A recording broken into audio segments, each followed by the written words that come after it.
Luke, the World Health Organization then raising the alarm about Ukraine as people go into what's expected to be a very cold winter with power cuts, no heating. How bad do things look there?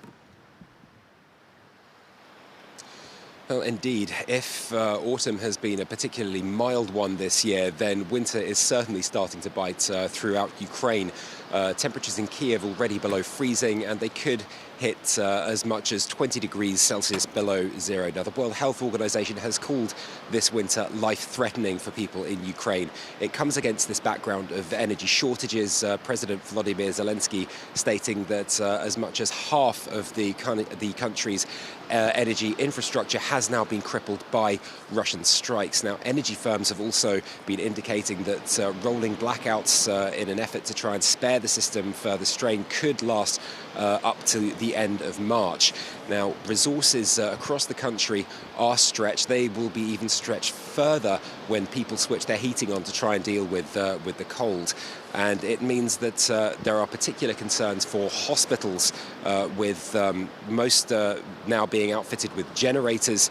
But there are questions as to fuel and water and other basic supplies, particularly in terms of medical supplies. We saw when the Russians retreated from Kherson region, they were pillaging hospitals, local pharmacies, leaving very little in the way for people to use for medical care. This comes, of course, against the backdrop of COVID, which is still going on, and of course flu season, which is now underway as well. Now, it's particularly bad in the formerly occupied zones. Infrastructure there is almost non-existent, with Russians destroying as much infrastructure as they could find on the way out, worsening the situation for people there. It's led to a major humanitarian operation to try and bring supplies into the people who are there. Around about 80,000 still thought to be in Kherson city, well under the pre-war population of 250,000.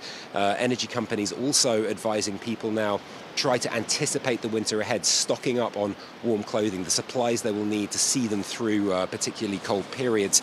And authorities, of course, advising anyone who can, who have the resources and the means to do so, to leave Ukraine. It's thought that up to 3 million people could be forced from their homes in Ukraine this winter. OK, well, thanks very much, Luke, there in cold Ukraine. That's France 24's Luke Shrago.